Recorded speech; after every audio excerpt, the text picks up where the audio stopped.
Awesome. Okay, guys, so this is Alex and Reza here, and today we are super excited to have Dr. Kyon Hood here. He's had an incredible career that spans multiple different kind of leadership and non-clinical roles. So super excited to hear, Kyon, your story. So why don't you just start with a brief introduction, kind of like give us a brief overview of your career arc and kind of what you're doing now. Yeah, sure, absolutely. So I'm a board certified pediatrician by training.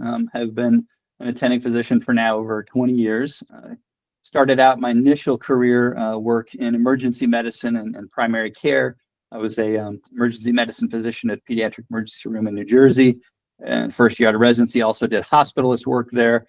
So I had 2 full-time jobs right off the bat to try to pay off those school loans. And it's generally transitioned over, the last 10 years to, a multitude of different, work in multiple arenas, because I found over those first 10 years of life, working shift work, having to be responsible for working holidays and weekends, and it just wasn't conducive to a nice, work-life balance, and especially family life with a bunch of kids. So at some point, around 10 years ago, I started transitioning into more, atypical roles in physician, not just as a clinician, but in leadership. So I started working with Teladoc, initially as a provider, and I just happened to meet the CMO at that time of Teladoc at a Virginia Medical Board ad hoc meeting for trying to draft a guidance document for legislation for telemedicine. Because at that point, we're talking 2014, 2015, there was no legislation governing or regulating telemedicine at that point. That's how new it was. So I met Henry DePhillips at that point. We hit it off, and he invited me to be a senior medical director with Teladoc, which I started in 2015. And that's kind of where my administrative, outside the typical scope of clinical work began, working with Teladoc, and it's kind of evolved ever since then. Amazing. So my understanding is you also became the PC owner of Teladoc. Is that correct? Correct. Yeah. So I was on working with Teladoc from 2015 to 2018 as chairman of their pediatric quality assurance committee. I was a voting member of their credentialing committee for the national, network of provider positions in all, 50 plus states. And then we had, other, sexual health committees, behavioral health committees that I was on as well. And that evolved into a role of expanding my licensure, to, 20, 30 plus states at that point. And they approached me about becoming the physician PC owner, as well as president of Teladoc Physicians, medical group that provides the staffing for all 50 states. So since 2018, I've been in that role as president of Teladoc Physicians Medical Group and PC owner for their 50 state coverage. Was that your first PC ownership role? And if so, like, what did you even know about that when that opportunity came in front of you? I knew whatever the attorneys that represented Teladoc told me at that point. I was very new to it. I didn't fully, I grasped the peripherals, but not the depth and the magnitude of corporate practice of medicine at that point. And so, yeah, it was a learning curve in the beginning, and I've gone from that very novice, green, period of my life in that, role or those, positions to, now I have attorney groups reaching out to me to discuss my experience and my, knowledge in corporate practice of medicine, just my roles in, digital health and telemedicine. And, so they have me talk to some of their partners just to share, my experiences, because it's been a fun ride. It's been very, engaging, very rewarding, but, it's had its bumps along the way, as I've evolved and done other work outside of Teladoc. So, yeah, but it's been great. So before we talk about like the bumps in the road as a PC owner, for those people who aren't familiar with this sort of like physician executive role or opportunity, can you give like a brief summary and explanation of CPOM and PC versus MSO, and like why does this role even exist? Yeah, of course. Well, as many people know, and more finding out, there's the corporate practice of medicine doctrine that many states have enacted. Over half of the states, I think it's around 30 or so states have the corporate practice of medicine doctrine, and that prohibits lay people, just general non-physicians, to own medical practices, to contract and hire physicians to provide medical services. They really want medical services and patient care to be physician guided, physician directed. And that's for a multitude of reasons, from, ethics, and quality of care, and patient outcomes.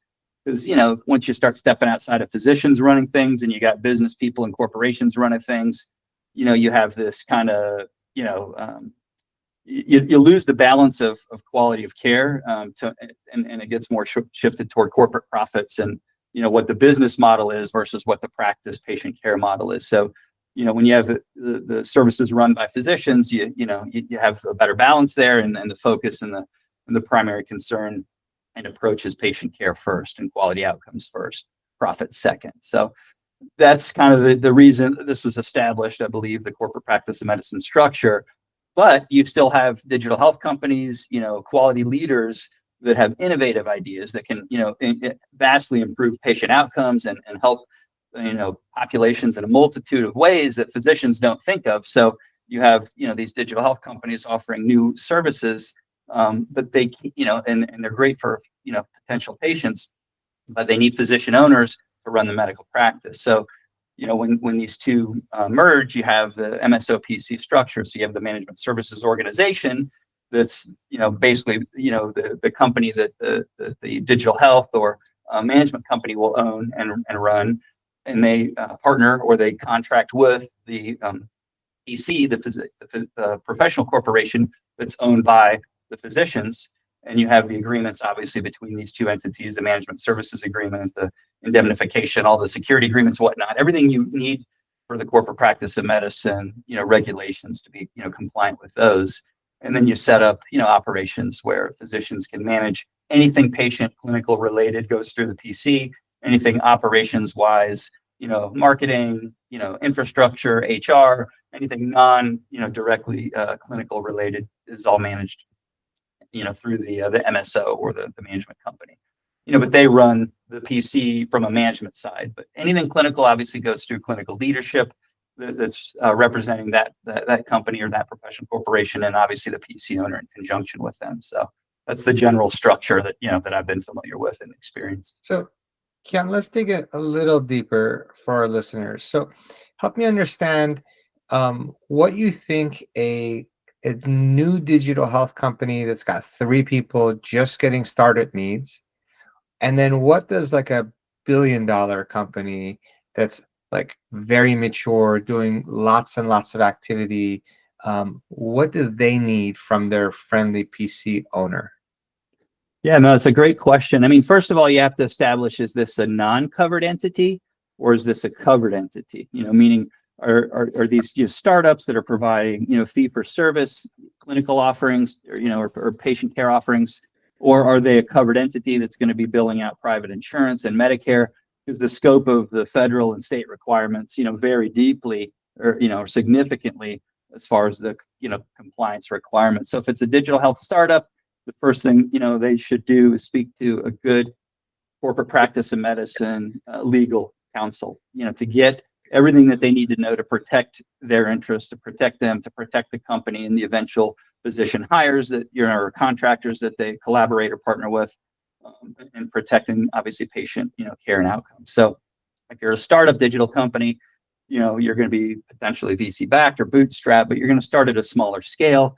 So you'll first establish those MSO-PC agreements, between, the two structures. Then they'll want to find their physician PC owner. I mean, you can find them first, but, you want to have that structure in place so that, you know what you're talking about, what you're getting involved in and dealing with before you approach a PC owner physician.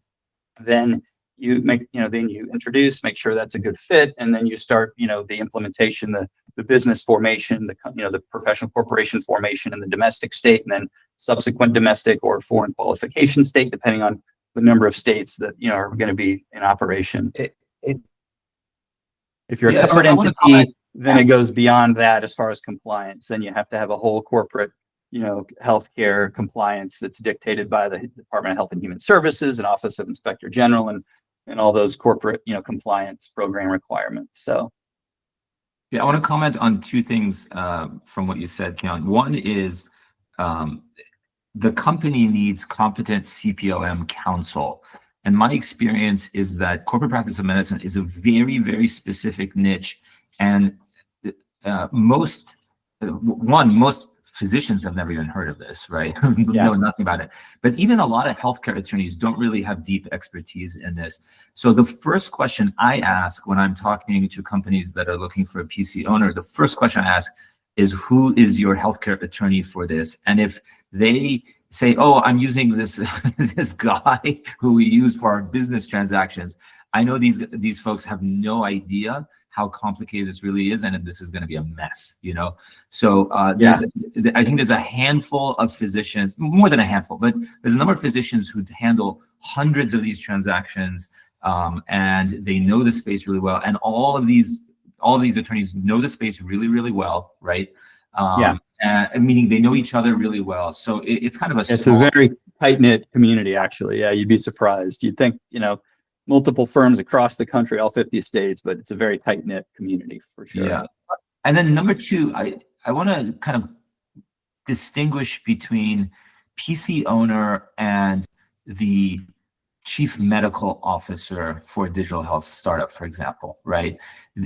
These are not necessarily the same person, right? There are definitely many startups who want that to be the same person, right? And there's pluses and minuses of having your chief medical officer also be the owner of your PC. I think I'm getting some feedback from your mic, Reza. Do you want to mute it? But in most of the relationships, at least all of the ones that I do, I am not the chief medical officer. These are two kind of separate roles. I own the PC and I perform those functions, whereas the digital health startup, for example, chooses their CMO based on deep domain expertise and not necessarily on licensure, and that gives them more flexibility and also allows them to switch that CMO whenever they need to without needing to change all the paperwork related to PC. Does that kind of match your kind of thoughts and thinking? Absolutely. You're 100% on target with that. Yeah, completely agree. That's been my, you know, understanding and also my direct experience, you know, in these roles. So talk to us about some of the challenges as a PC owner. What are some of the, the landmines or the challenges that you've seen or know about or experienced?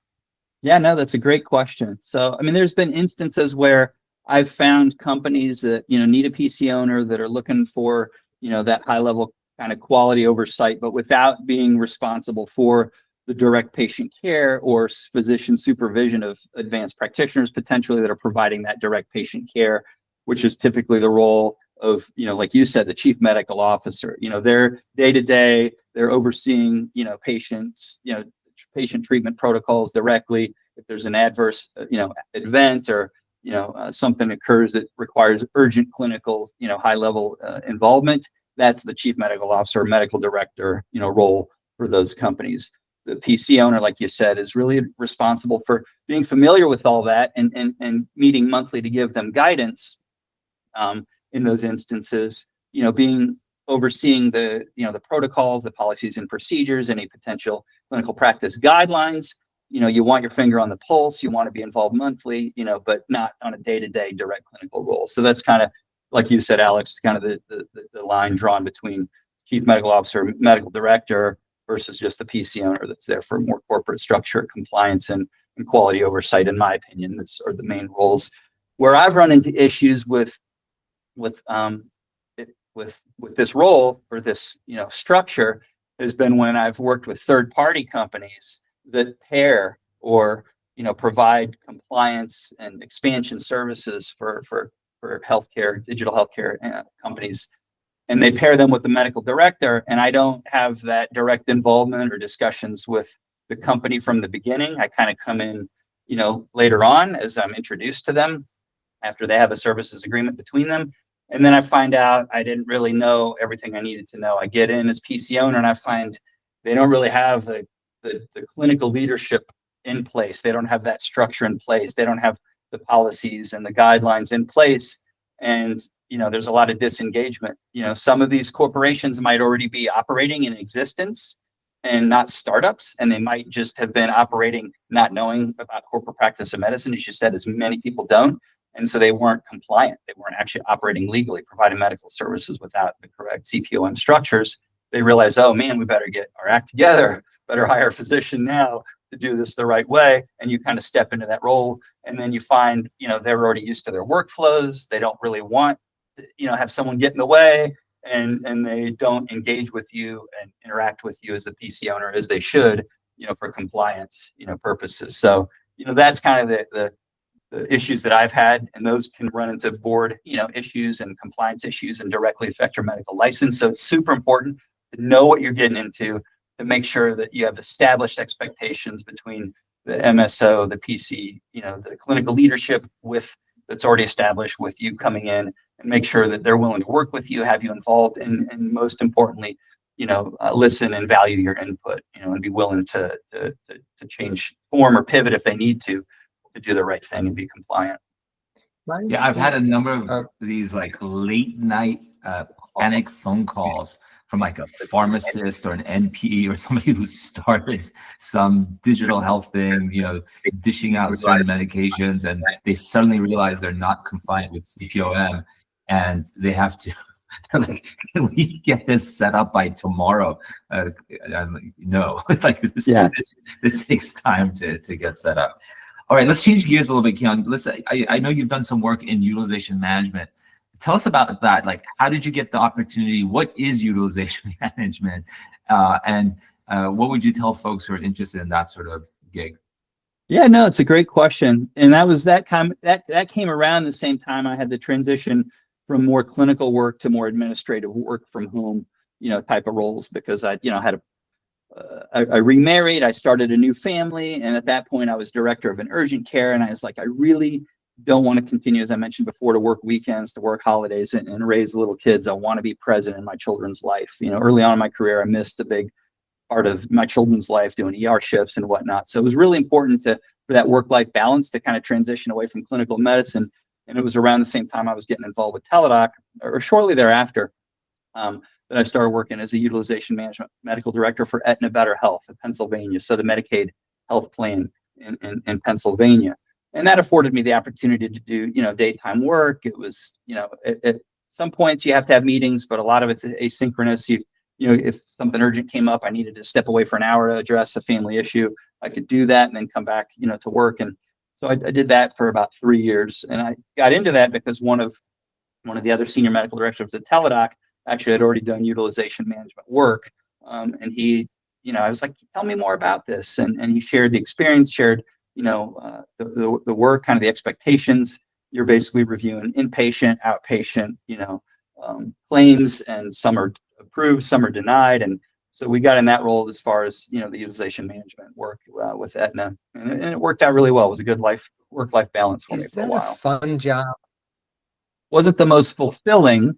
I missed the clinical work, I have to admit, but you can't have everything. And it certainly it paid a good salary, had benefits, and it allowed me to work from home and be present and not have to work evenings and holidays and weekends. So, most of the clinicians that have been on the side advocating for, inpatient or OBS or on the other side, right? They sometimes have this view that the payer medical director is somehow evil, and they're always trying to deny, etc. Like, walk me through, like, your first month on the job. How much animosity did you feel from the other side, like, when you were first getting into it? Yeah, that's a great question. I've even referenced this, accurately or not, telling people, that I've worked with clinically and colleagues that, I went to the dark side, for a while there, and it kind of has this negative connotation and a bad rap in a sense.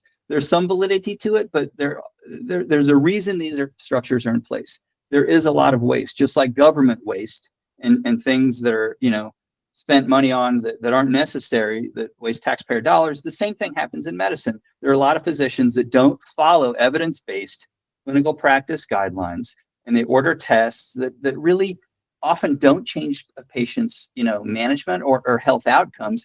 They want to find out because they're curious, but they're really not going to be that helpful. In the emergency room, I always got in trouble from my senior administrators because they did RVUs. I think you got paid based on relative value units, and one of the factors of relative value units was how many diagnostic tests you ordered for reimbursement and how much you got paid for. And mine were always low for that because I only ordered tests that changed my clinical management and would change my treatment plan, or medical decision making treatment plan. So same thing in healthcare. Physicians may order something, or they may order a test that's really not going to, have a net, benefit for the patient. So why cover that super expensive, service? So, that's kind of the dichotomy that you get into in this role. That being said, you're expected as a medical director to follow the protocols, the guidelines, the practice guidelines, for authorization, or, either upholding a denial or overturning and approving a denial for, services or care. And I'd follow those guidelines to the best I can. But the thing is, sometimes the information you're presented as a medical director in those roles isn't always complete. So in the event you're following the guideline to the best of your ability, you deny something. It was always my pleasure to have a peer-to-peer with the ordering or treating physician when they requested it to appeal the denial, because it was that opportunity that I got to learn more about the patients directly, understand their, medical decision-making and thought process, and also knowing that these are guidelines that you have to try to stay within, but sometimes you have to step out if it makes sense for patient, care, and the positive or net benefits outweigh the risks, to go ahead and overturn that and approve it. So I always welcomed, those peer-to-peers. Most of them that, worked with medical directors that were staunch, no, I'm going to stick with the guideline, but for me, it was an opportunity to say, no, I really believe this is in the best interest. I trust your judgment. You're the one seeing the patient. And I was happy to overturn those. I got in a little bit of trouble there too, just like in the ER, because I would always, err on the side of the patient side of things. But they liked me, and it ended up working out well. So. Yeah, and I think for some of our listeners who are kind of getting into this, a lot of it is set up because of the, let's say, heterogeneity in documentation, right? That piece that you said about, they didn't tell me what they were thinking. They just assumed I knew, right? So in their notes, a lot of times specialists or others are putting something in their notes that says, hey, do this TID or order this test. They haven't explained the why. And if they had only explained the why, we wouldn't be in this back and forth and so on. And sometimes when you explain it to them and they document things properly, and things get approved, right? So you have to have that responsibility with the other side. Yeah, especially when you're looking at services that require, prior authorization and approval that are, outside of the typical or most commonly prescribed or treated, so they really have to be aware of the health plan's, policies around prior authorization, and make sure everything in that prior authorization, document that you're, submitting, that you check all the boxes and include all of that clinical information, what medications they've tried, what they've failed, that type of thing. Document all that ahead of time, because it'll really streamline things. You'll improve the chances of approval, and that really impacts patients directly, because when they get denied, they get really frustrated, they feel beat down, they feel hopeless, and it really affects the psyche of patients when they have to go through that and their care is delayed, especially, in higher urgency, treatment, like cancer treatment or something like that. It's very difficult for patients and families. I think Reza's point is spot on about, and the heterogeneity of documentation. But, one thing that I didn't fully appreciate until I worked at Optum. So, Optum is both a medical group and it is a payer, right? It is a risk-bearing medical group. And while working there and actually having the opportunity to evaluate the claims that were coming into our various medical groups, when you see it from that perspective, there is an unbelievable amount of gamesmanship that happens from the provider side, especially from the hospital side. And that goes to the point you made earlier. There's a reason exists, and that's because there have been and there continues to be bad actors on both sides. Yeah. And just as an example, old lady comes in with a relatively simple UTI, but her heart rate might be 92. The hospital codes that as sepsis, right? And sends the patient home on like oral Cipro. Like no, that doesn't make sense, right? It doesn't add up. Yeah. Yeah. So, and there's a lot of that sort of stuff, right? And if you're a good, let's say you're a good ER doc, a good internist, whatever, you're not doing that. You don't see that, right? So I think there is this misconception that the payer is always bad, the provider is always right. I've been a provider advocate my whole life, my whole career, but there are bad actors. Now, I do wish the system was more efficient, because it is really heartbreaking to see so much physician time be spent on these sort of processes. Yeah. I would add No, I one other 100% thing. agree with you, Alex. Like, at times it impacts the patient, and at times the care's already done, right? So this is a retrospective review or something, right? Like, especially if someone has a 2-day stay in the hospital, 2.5-day stay in the hospital, sometimes it's on the borderline of whether it should be obs or inpatient. And that difference is massive to the other side, right? So one side, like, there's no middle ground, right? One side's getting paid $3,000, one side's getting paid $10,000. So it's the difference between hitting your margins and not. So the health system is trying to get all these things to become inpatient, and the risk-bearing entity, if they're being thoughtful, would rather the right proportion be at obs. But the care's already done, the patient's already home, etc. Like, walk me through, like, having done ER work and, pediatric, how did you kind of navigate the space of now you're responsible for the taxpayers' money, really, at Medicaid? Yeah. I mean, I didn't really have a clear-cut standardized approach to that because every case is uniquely different. So you would just have to evaluate, what the patient's vitals were, how stable they were, the rate of improvement.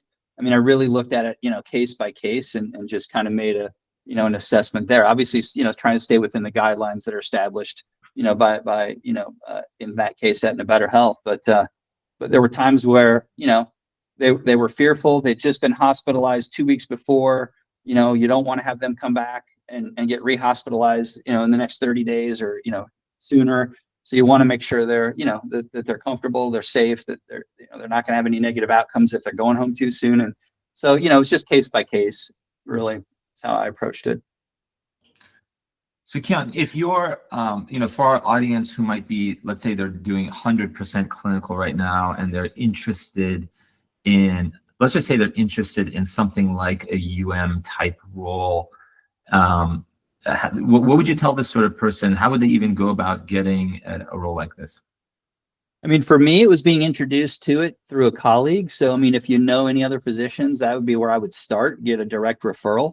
When you get a referral to, a new place of employment by somebody that place of employment has an established relationship or might be working with them or worked with them in the past, just starting networking and meeting people in that field if you don't know someone already. But more often than not, because it's such a prevalent practice for physicians. I mean, I'm meeting more and more colleagues that I used to work with clinically that I never even knew got into here 20 years later. So, it's a pretty significant network of providers, especially you can find them on LinkedIn, and see what they're up to if you haven't, touched base with them personally for a while. But getting that established connection to get a referral so that they can say, yeah, I worked with this physician. He's very qualified. He's bright. I think he would be a good fit for That's how I got into it. And that's how I'd recommend at least starting and approaching it. Did they provide you some sort of training? Yeah. You go through onboarding and training, and you sit in on, the meetings, that you have, the daily, the weekly meetings, with the various different, pharmacy and inpatient, outpatient, hospice. And, you start off with the basics, inpatient, outpatient, and then you build up to, the toughest ones for me, I think, were always, whether to admit to a nursing facility or not, for long-term care. Those are always tricky.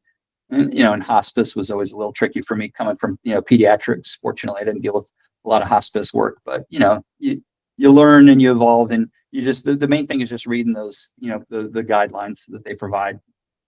I always felt there was a decent amount of turnover in those jobs, for better or worse, right? So people can always keep an ear out. I've seen a lot of my colleagues want, these large population health roles, but it seems like the roles on the payer provider side are more often available, and they're a foray of doing that for a couple of years to get into the larger population health roles. Like, is that fair? Yeah. There's a handful of people who do this for a very long time, but it's just that transactional work. It's great learning, but it's not necessarily something that people want to do for 20 years. Yeah, exactly. And like I said, to my point earlier, it wasn't the most fulfilling work. You're doing administrative work, you're checking boxes, and the worst feeling in the world is, even though it's, the right thing to do from, a guideline standpoint, a resource standpoint, just a global community or national cost standpoint, the worst feeling is denying services, and denying patient care. Like that's just, for me at least personally, like I just, it ate away at me, and so, finding that balance was critical so that, I didn't, beat myself up or feel too guilty. But yeah, you're right. I mean, for me, I did that for about 2 or 3 years, but it gives you this better understanding of population health, a much broader, more, holistic approach to healthcare and understanding of healthcare. And I think that would bode well for getting into population health or some other more, senior level roles after having that experience. I think it helps prepare you, and it's a stepping stone. It's a process. You talk about fulfillment. Take us back to when you were a teenager wanting to do perhaps pediatrics, right? Like we all want to go into medicine because there's always a story, right? Take us from there, and then tell me a little bit more about 20 years later, how you found fulfillment in other things. I'm getting chills because you're asking me the thing right now, unprompted. We didn't discuss this or plan this. The thing I enjoy talking about most is how I, decided to become a pediatrician, because it was still my favorite job to this day. I was 19, I believe, at the time, and I was, a college kid, screwing around, going to community college, working as a bicycle mechanic at a bike shop in Louisville, Kentucky. But I felt compelled. I want to give back. I want to do something for the community. And so I asked my dad, hey, what can I do? What do you think? I just want to volunteer. And he told me about this place called Home of the Innocents. And he worked on the convalescent, unit side, taking care of, chronically ill patients that were, that had to be cared for in an institution because their family just couldn't care for him. He was a dentist and provided that care for them. But he recommended me looking into the homeless shelter. So it was a temporary emergency care facility, taking care of children as young as like infants, like just a couple months old all the way through teen years. And back then, they didn't have emergency foster care placement. So before they went into foster care, if they were removed from the home for abuse, abandonment, neglect, whatever reasons, they were placed at Home of the Innocents for a temporary emergency care, transitional living facility, basically. And so I started volunteering there. I started volunteering 4 hours a week every Friday. And this was like just a few blocks from my community college. And I started like just loving it. I fell in love with it. I worked on the infant, toddler, and preschool unit, so the youngest age range of the children that were there, that were residents. And I loved it so much, I started going like 3 or 4 times a week. I was probably volunteering like 20 hours a week. I'd go between classes. I'd go before I'd go home. They would just, oh, it's just Kyon, like I didn't have to have a schedule. I could just come in whenever I wanted and just help out. And at some point they're like, why are you volunteering like for this many hours? You could work here. I'm like, oh, you would hire me? Like I don't have a degree. So I actually got hired as a childcare worker and did that work for a couple of years. But it was the most fulfilling work, like just helping children that were, in the greatest need, yet like they were like in these horrific circumstances, but yet you walk in and they just smile and they come to you and cling to you and they're so happy to see you. I mean, just the innocence and the vulnerability and the pure love was just amazing. So it was at that point I decided I'm going to work with children the rest of my life. And so when I decided to become a physician years later, becoming a pediatrician was a no-brainer. It was just, that's why I wanted to become a doctor, was to become a pediatrician, because I thought I could advocate and help and, be involved in children's life, more valuably than any other role, either social work or, other things I consider. But yeah, that's how I got into, to pediatrics and to medicine in general. Obviously, I didn't, expect to be here where I'm not working with children anymore. So right now, my fulfillment is doing hospice volunteer work. My wife does it more than I do, but we, provide vigil care for hospice patients that are actively dying at times. And then I get my pediatric care, fulfillment when I do mission work overseas and medical dental missions, like in Guatemala in particular, where I go do child rescues. So that's my it's still my passion. I just don't get to do it, as much as I like. I would love to be doing mission work, 50 weeks out of the year if I could. I also think, like, at least for me, and Alex and others can join in, your world evolves, right? Like I get fulfillment now out of helping companies scale, right? Yeah. So there is that passion, macro fulfillment that we still have about helping people and helping society and so on. But you find enjoyment and fulfillment out of other aspects of your life. So tell me a little bit more about the administrative things that you're doing. If you were to sit back and say, oh, wow, I've done these administrative things for 10 years, right? Like, which aspects of those are giving you fulfillment? Yeah, no, that's a great point. And this is something that came up years and years ago in my work with Teladoc. So I started out, with Teladoc as a provider. I think I was licensed in 4 or 5 states when I first started with them, providing the consultations. And I felt, even virtually back in 2014, 2015, I was providing quality care, just really listening to patients, doing a deep dive with their histories and trying to give them the best anticipatory guidance I could to help them through whatever situation they were going through as a family. And that was great. But then as I got into the more leadership roles with Teladoc, I realized, wow, I'm on the credentialing committee. I'm on the quality assurance committee. We're, generating policies and clinical practice guidelines that are now, helping form the approach to medicine for a national network of physicians. So even though I'm not directly seeing these patients, the work I'm doing is so valuable because it's impacting thousands of physicians in the provider network that are treating millions of patients annually. So, there really is a true benefit or true value to that. And I found fulfillment in that, certainly. And that's kind of evolved that was with one company, Teladoc, albeit, massive telemedicine company with a huge footprint in the space, in the digital health space, one of the pioneers, honestly, in my opinion. But now in the roles where I can be a physician advisor, a digital health startup advisor, I can help create structures and frameworks that will improve quality of care to not just the patient population or clients or members of, health plans or health, digital health companies that might be doing concierge, might be doing wraparound, complementary services, whatever they're doing, I can impact now, not just one company's patient population, but multiple companies' patient population. So I still find fulfillment in that kind of global, holistic, broad approach to this day. A great point. I think what's interesting is a lot of the physician executives we're talking to, like yourself and me and Reza and others, we went from a career where we were working for one entity and one entity only to now this sort of model where we're working with I'm literally working with 20 different companies in various capacities, right? Yeah. And it's not what I expected at all. Yeah. And it's so much fun, I think. It's funny you say that because I literally just saw, I don't remember if it was on X, formerly known as Twitter, or if it was on Facebook. I saw something yesterday. It was a meme specifically to this. It was baby boomers worked one job for 40 years and Gen X works 40 jobs in 1 year. Yeah. Yeah. So I wanted to emphasize one point you made, Kyon, when you said you described how you got your UM role. It was through a warm intro. And I know like warm intros have been how I've gotten probably 80 to 90% of my opportunities. And I don't know, just talk about the value of relationships. I'd love to kind of hear more about that.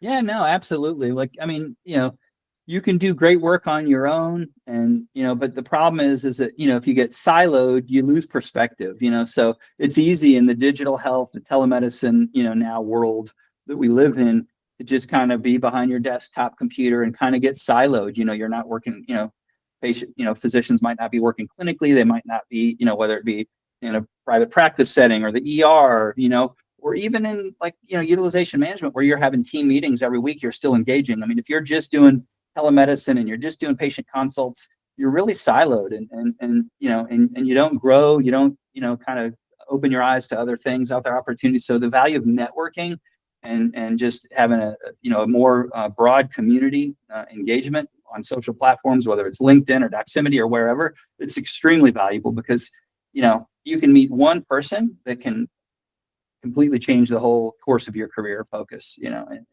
that's literally all it takes is one connection, one valuable interaction that and usually those come, just unprompted and unplanned. You just never know. So just being open-minded and willing to put yourself out there, can add a lot of opportunities. Amazing. So let's wrap this up here, Kyon. Where can people find you? And I don't know if you want to mention your new venture. Up to you. Yeah, sure. I wasn't sure if we would talk about it, but I won't mention the name. I don't want to, this No, isn't go ahead. okay. The floor is open, please. Okay. So, yeah, no. So like I said, through these hardships and bumps in the road, working for other companies that provide these, expansion services for digital health companies, I found what, was often lacking on the back end was having that clinical quality framework, those quality assurance, program frameworks, that include a quality assurance committee, that include drafting all the policies and procedures and standard operating procedures and clinical practice guidelines. You really need a standard operating procedure or clinical practice guideline, in my opinion, for every specific service that's offered, through, these digital health entities. You need to have screening tools, okay, do these people meet criteria for the service or they don't, is it going to benefit them if it, or it won't, so these things are just not in place the vast majority of the time. I'd say 90+% of the time. And if you're coming in as a PC owner and you're just supposed to work with them, and the expectation is there that you're just going to kind of go along with what they're doing and not really contribute or get involved. For me, that was a huge issue. So I said, like, I can do this better. I can do this, more compliantly, that protects patient care, protects, their outcomes, it protects physician licenses. So I developed, over the past several months, I've been working on a company called MedPath Compliance Group, or MedPath. And basically, we provide friendly owner, PC owner roles for, we facilitate that engagement in the meeting between the PC owner and clinical digital health companies, excuse me. We provide the MSO PC structuring through quality CPOM experienced attorneys that have been doing this for 10+ years that focus like 95% on digital health. So, we have those types of attorneys reviewing these agreements to make sure everyone's protected, the MSO, the PC, and ultimately, the patients. We provide the CPOM compliance. We have ongoing monitoring for compliance. And then we provide, most importantly, in my opinion, the clinical quality oversight framework. So we, come in and implement the quality assurance committee, any procedures, policies, guidelines, et cetera, for any services offered for that entity will go through the quality assurance committee on a monthly basis. And that's usually where you have the opportunity to formally meet and formally document. We talked about the importance of documentation. That's just as important in corporate compliance as it is individual patient care. So you have the meeting minutes to document those meetings where the clinical leadership of these digital health companies will work with the PC physician owner. And then I, as chief clinical officer of MedPath, get involved in that to facilitate that too, because a lot of 50-state physician owners don't have the experience with the quality oversight structures that I have. So I kind of walk physicians through that and engage them into that process. So they learn a lot more, and it's a lot more of a value add for them too. And I think they feel more protected and more secure, and can sleep at night in these roles. So that's how I've set it up. It's a new startup. We're just launching, this month really, but yeah, it's another big passionate, time in my life where I think we can add value, like I was just saying, to multiple companies for all of their patient, cohorts. So, And what's the yep, URL? that's all right. It's medpathcompliance.com. MedPathCompliance.com. And for those who are just listening audio only, Kyon's name is Kyon, as in Nancy, Hood, Hood. So Kyon, thank you so much. This was really awesome. Great to hear your story. Yeah, my pleasure. Great talking with you guys, and I hope this added some benefit to the community watching.